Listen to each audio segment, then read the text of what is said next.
आपण स्तोत्र 30 साम 30 वर्स 1 याच्याकडे वळूया. पहिल्या वचनाकडे वळूया. 30वं स्तोत्र.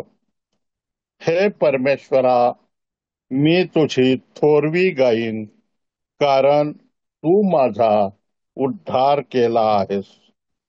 तू माझ्या वैऱ्यांना माझ्यामुळे हर्ष करू दिला नाहीस.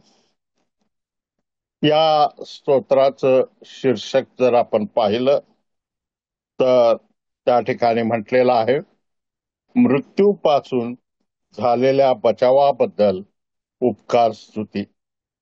आणि या स्तोत्रामध्ये 8 गोष्टी आपण पाहणार आहोत की प्रभू परमेश्वर जो आहे, आपला प्रभू येशू ख्रिस्त, हा 8 गोष्टीच्या द्वारे मनुष्याला उद्धारतो. 8 गोष्टी आपण पाहणार आहोत. आणि त्यातील पहिली गोष्ट त्या पहिल्या वचनामध्ये, शेवटच्या भागामध्ये आपण पाहतो की कारण तू माझा उद्धार केला आहेस. आमचा प्रभू हा मुक्तीदाता परमेश्वर आहे. पहिली गोष्ट प्रभू आम्हाला जे प्रगट होतो तो डिलिव्हरर, मुक्तीदाता, सुटका करणारा. हे स्तोत्र दाविदानं जे रचलं हे संगीत स्तोत्र आहे. कारण शीर्षकाच्या खालीच म्हटलेलं आहे, ग्रहप्रवेशाच्या वेळी गायाचे दाविदाचे संगीत स्तोत्र.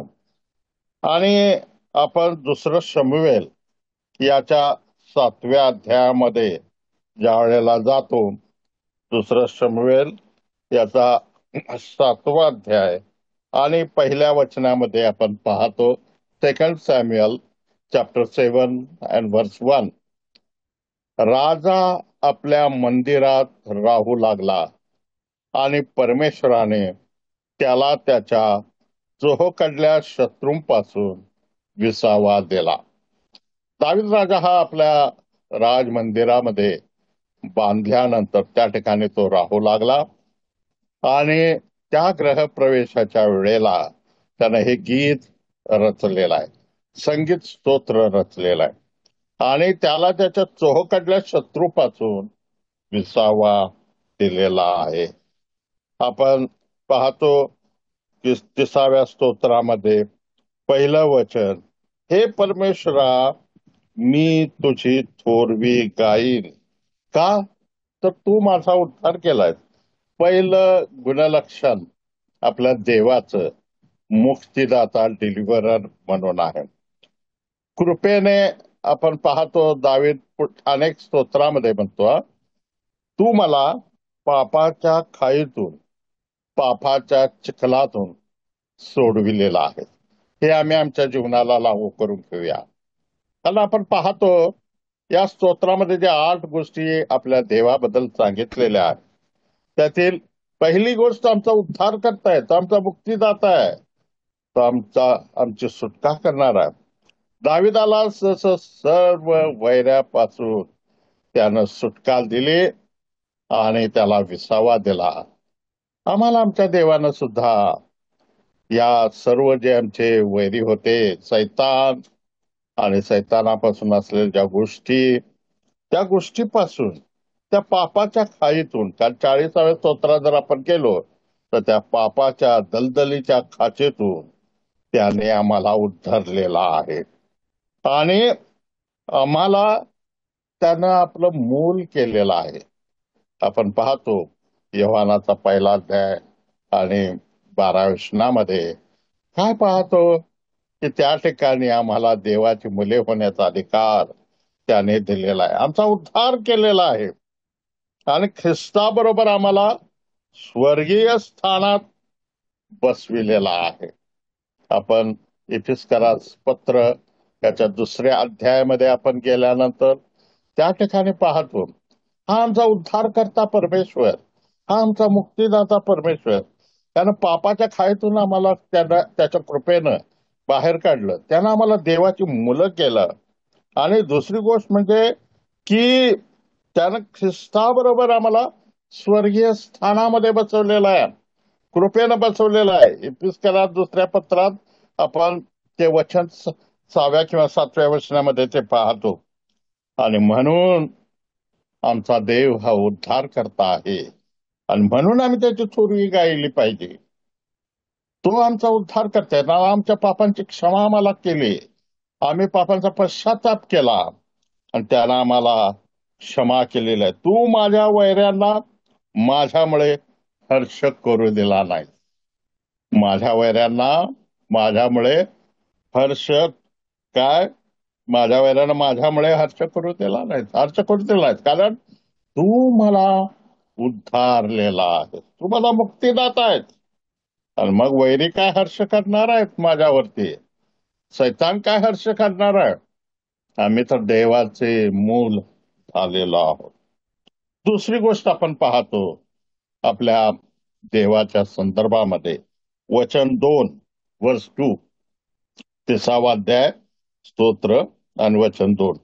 हे परमेश्वरा, माझ्या देवा, मी तुझा धावा केला आणि तू मला रोगमुक्त केलेस. या ठिकाणी आपण पाहतो की परमेश्वरा, माझ्या देवा, तो माझा देव आहे, मी तुझा धावा केला आणि तू मला रोगमुक्त केलं. हा परमेश्वर हिलर आहे, रोगमुक्त करणारा आहे, व्याधी मुक्त करणारा परमेश्वर आहे. आणि आपण पाहतो सर्वात प्रथम जो आपला असाध्य रोग, पापाचा रोग, त्याने बरा केलेला आहे. आणि पहिली गोष्ट आपण पाहिली की तो आमचा सुटका करणारा मुक्तीदाता परमेश्वर. आणि दुसरी गोष्ट आपण काय पाहतो की तो आम्हाला तो रोग मुक्त करणारा हिलर, जेव्हा राफा, हा तो देव आहे. किती सुंदर आहे नाही का? कारण आमचा उद्धार केल्यानंतर आम्ही पाहतो की त्यानं आम्हाला रोग मुक्त केलेला आहे. आणि त्या रक्तस्रावी स्त्रीनं जसं प्रभूच्या वस्त्राला, त्याच्या गोंड्याला, वस्त्राच्या गोंड्याला स्पर्श केला आणि त्याचा रोग दूर झाला, तसं आम्ही आमच्या प्रिय प्रभूच्या नीतिमत्वाच्या वस्त्राला, तारण वस्त्राला स्पर्श केला, त्याच्या गोंड्याला आम्ही स्पर्श केला, आम्ही रोगमुक्त झालो, कारण तो आमचा उद्धार करता परमेश्वर आहे. स्तोत्र 103 याच्या 3ऱ्या वचनामध्ये म्हटलेलं आहे की तो माझे सर्व रोग बरे करीतो, तो मला विनाश गर्तेतून उद्धरितो. हा हे स्तोत्र सुद्धा दाविदाचा आहे. आणि आपण आपल्या जीवनामध्ये हा अनुभव घेतो, तो आमचा हिलर आहे, रोग मुक्त करणारा परमेश्वर आहे. आणि आम्ही त्याच्या वस्त्राला शिवलेलो आहोत. आणि म्हणून पहिल्या वचनामध्ये असं म्हटलेलं, हे परमेश्वर, आम्ही तुझी थोरवी गाईन, तुझी थोरवी गाईन. इतर जन तुला विसरतील, इतर लोक त्यांचे काय प्रभूला विसरतातच. आपण पाहतो या जगातील लोक तुझ्या विरुद्ध कुरकुर करतील, आपण पाहतो की तुला तुच्छ लेखतील. आपण पाहतो की यशायाच्या 53व्या अध्यायात मनुष्याने तुच्छ मानलेला, तुला तुच्छ लेखतील, तुझी निंदा करतील. प्रभू वधस्तंभावरती होता त्यावेळेला त्याची निंदा लोकांनी केली, पण मी मात्र तुझी थोरवी गाईन, कारण तू माझा उद्धार केलाय, तू माझा रोगमुक्त मला करणारा परमेश्वर आहे. त्याच्यानंतर आपण पाहतो तिसरी गोष्ट, 3ऱ्या वचनामध्ये आपण येतो आणि आपण पाहतो, हे परमेश्वरा, तू माझा जीव अधोलोकातून वर काढलास, गर्तेत पडलेल्या मधून तू मला जिवंत राखलेस. या ठिकाणी काय म्हटले पहा, गर्तेत पडलेल्या मधून तू मला जिवंत राखलेस. तो आमचा देव. तिसरी गोष्ट आपण पाहतो, प्रिझर्वर आहे, प्रिझर्वर, राखणारा आहे. हा देव आम्हाला राखणारा आहे. तो आम्हाला आमचा नाश करणारा परमेश्वर नाहीये. तो दयाळू आहे, ममताळू आहे, कनवाळू आहे. आणि आपण पाहतो या ठिकाणी तू मला, तू माझा, तू मला 3 वेळेला म्हटलेला आहे पहा. दुसऱ्या वचनामध्ये आपण पाहतो शेवटच्या भागात, तू मला रोगमुक्त केले, तू मला. आपण तिसऱ्या वचनामध्ये येतो, तू माझा जीव अधोलोकातून वर काढलास. आणि त्याच तिसऱ्या वचनाच्या शेवटच्या भागामध्ये आपण पाहतो, तू मला जिवंत राखले. हा मला राखणारा असा परमेश्वर आहे. आणि आम्ही पाहतो की आम्हाला त्यानं जिवंत राखलेलं आहे. इफिसकरात पत्राच्या 2ऱ्या अध्यायामध्ये आपण जातो, आम्ही आपले पाप आणि अपराध याच्यामध्ये मृत झालेलो होतो, परंतु त्याने आम्हाला काय केलं?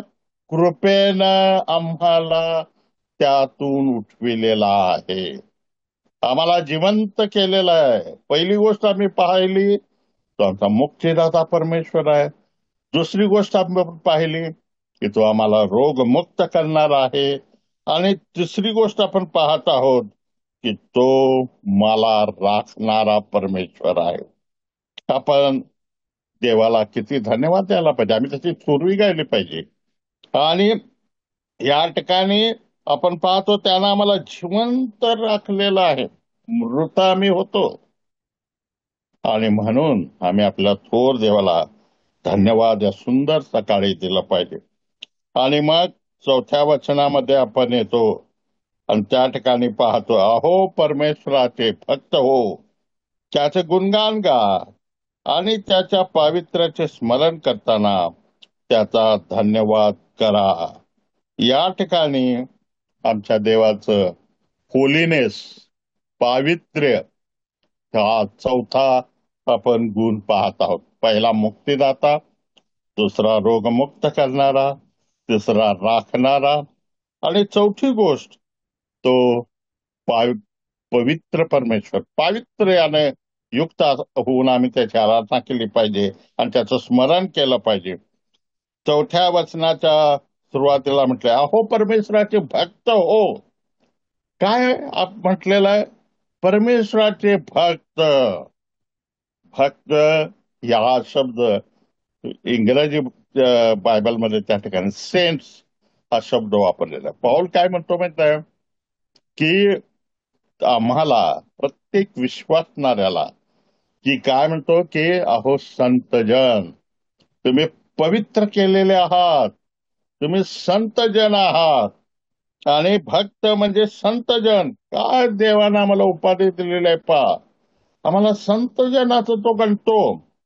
आणि म्हणून तुम्ही त्याचं गुणगान गा आणि त्याच्या पावित्र्याचे स्मरण करताना त्याचा धन्यवाद करा, कारण ते पावित्र्य त्यानं आम्हाला दिलेलं आहे. आम्ही वास्तविक पवित्र नाही आहे, बिलकुल पवित्र नाही आहे, परंतु तो आम्हाला पवित्र गणतो. आमचा विश्वास हा त्यानं आम्हाला नीतिमत्व गणलेला आहे.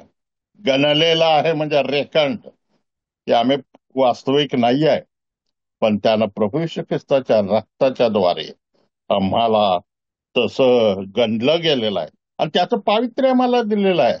आणि म्हणून आपण 4थी गोष्ट काय पाहतो की त्याचं पावित्र्य, तो मुक्तिदाता आहे, तो रोगमुक्त करणार आहे, तो राखणार आहे, आणि तो त्याच्या ठाई पावित्र्य आहे. आम्हाला पवित्रीकरण करणारा असा परमेश्वर आहे आणि त्यानं आम्हाला संतजन केलेलं आहे. किती सुंदर गोष्ट आहे. तर 5वी गोष्ट आपण पाहतो, 5व्या वचनामध्ये येतो, त्याचा क्रोध क्षणमात्र राहतो, त्याचा क्रोध क्षणमात्र राहतो, त्याचा प्रसाद आयुष्यभर राहतो. रात्री विलापाने बिऱ्हाड केले तरी प्रातःकाळी हर्षध्वनी होतो. या ठिकाणी किती सुंदर असं देवाचं चित्र पाहायला मिळतो की तो कम्फर्टर आहे, तो सांत्वन दाता परमेश्वर आहे. तो आम्हाला आपण पाहतो की सांत्वन देतो, त्याचा क्रोध क्षणमात्र राहतो. आम्ही पाहतो की आम्हाला मात्र त्याचा प्रसाद त्यानं आयुष्यभर दिलेला आहे. स्तोत्र 103 याच्या 10व्या वचनामध्ये असं म्हटलेलं आहे की आमच्या पातकांच्या मानाने त्याने आम्हाला शासन केलेलं नाही. आमच्या पातकांच्या मानानं त्यानं आम्हाला शासन केलेलं नाही. विलाप गीत 3रा अध्याय 22व्या वचनात सर्वसाधारण म्हटलेलं आहे की आम्ही भस्म झालो असतो, हा त्याचा क्रोध होता, पण आम्हाला देवानं राखलेला आहे. काय त्याचं सांत्वन आहे पहा. आम्ही क्रोधाची त्याची उदाहरणं पाहतो की मोशेच्या बद्दल क्रोध आम्ही पाहतो. ज्यावेळेस त्याला पाचारण करण्यात आलं त्यावेळेला तो म्हणायला लागला, मी जड ओठांचा आहे, मला माझ्या मला बोलता येणार नाही. प्रभू त्याला सांगायला लागलाय की मी आहे, मी तुला शक्ती देतो, पण तरी सुद्धा तो आपलं म्हणणं पुढचंच मांडत आहे की नाही, मला जमणार नाही. त्यावेळेला देवाचा परमेश्वराचा क्रोध झाला. आपण 3ऱ्या अध्यायात निर्गमच्या ते पाहतो. देवाचा क्रोध झाला आणि काय म्हटलं देवानं, पर तुझा भाऊ जो अहरोन आहे तो त्याच्या मुखामध्ये तो तुझे मुख होईल, असं त्या ठिकाणी म्हटलं. नंतर इस्रायलाच्या बद्दल आपण पाहतो. इस्रायलला किती पाप केलं आपल्याला ठाऊक आहे. ज्याला मोशे गेला डोंगरावरती, देवाने त्याला त्या 10 आज्ञांच्या 2 पाट्या दिल्या आणि तो घेऊन येत असताना काय त्यानं पाहिलं खाली, तर या अहरोनानं काय केलेलं आहे, त्याच्या माग लोकांनी लागून त्याला ती मूर्ती करायला लावली वासराची सोन्याच्या, आणि त्या ठिकाणी त्याने पाप केलं. देवाचा क्रोध त्या ठिकाणी इतका भयानक झाला. देवाला असं म्हटलं की यांचा आम्ही क्षणाचाच संहार करतो, पण मोशेनं त्या ठिकाणी मध्यस्थी केली. आणि आपण पाहतो की इस्रायलाला त्यानं त्या ठिकाणी वाचवलं. मध्यस्थी मोशेनं केले. आरोनाच्या बद्दल सुद्धा देवाचा संताप झाला, कारण त्यानं कोरीव मूर्ती लोकांच्या म्हणण्याप्रमाणे केली. सलमोन राजेच्या बद्दल सुद्धा आपण पाहतो की 11व्या अध्यायामध्ये आपण ज्यावेळेला येतो याच्या पहिल्या राजाच्या 2ऱ्या राजाच्या 11व्या, त्या ठिकाणी आपण पाहतो सलमोनानं काय केलं. सलमोन शेवटी अगदी तो बिघडून गेला आणि परमेश्वराचा क्रोध फार झाला. त्याला 2 वेळेला देवानं दर्शन दिलं होतं, परंतु त्याला अनेक स्त्रिया विधर्मी केल्या आणि देवाचा क्रोध त्याच्यावरती होता. उज्जा त्याच्याबद्दल पण आपण पाहतो, त्यानं कोशाला स्पर्श केला, चांगल्या इथून केला, परंतु ते चुकीचं होतं आणि देवानं त्याला तडाखा दिला. आमचा देवाचा क्रोध मात्र आमच्यावर क्षणमात्र राहतो, पण त्याचा प्रसाद आयुष्यभर राहतो. रात्री विलापाने बिऱ्हाड केले तरी प्रातकाळी हर्षध्वनी होतो. आज या जगामध्ये आपण आहोत, हे जग म्हणजे अंधकारात युग आहे. इतिहासात पत्र त्याच्या 6व्या अध्यायात म्हटलेलं आहे, या काळोख्या अंधाऱ्या युगातून तुम्ही जात आहात. त्या काळोख्या अंधारातून तुम्ही जात आहात. आत्ता हा अंधार आहे आणि आपण पाहतो की रात्र आहे, आणि आपण पाहतो मलाखीच्या 4थ्या अध्यायामध्ये आल्यानंतर पाहतो तो न्यायत्वाचा सूर्य, जो 4था अध्याय 2रं वचन मलाखी, की उगव उगवेल, तो न्यायत्वाचा सूर्य उगवेल आणि मग आम्ही अगदी वासरासारखे बागडू नाचू, कारण त्याच्या ठाई आरोग्य असणार आहे. त्या क्षणाची आम्ही वाट पाहत आहोत, त्याच्या येण्याची वाट आम्ही पाहत आहोत. आणि म्हणून आता रात्र जरी असली तरी त्यानं मला सांत्वन दिलेलं आहे, तो येणार आहे आणि आम्हाला घेऊन जाणार आहे, आणि त्याचा क्रोध क्षणमात्र राहतो.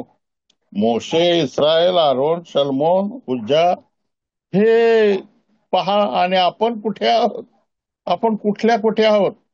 पण तरी सुद्धा आम्हावर आमच्या पातकांच्या मानानं देवाने आम्हाला शिक्षा केलेली नाही. त्याच्यानंतर 6वी गोष्ट आपण पाहतो, मी 6व्या वचनामध्ये, मी तर आपल्या संपत्काली म्हटले, मी कधी ढळणार नाही. हे मी कधी ढळणार नाही. मी तर आपल्या संपत्काली म्हटले. संपत्काली म्हणजे प्रॉस्पेरिटी.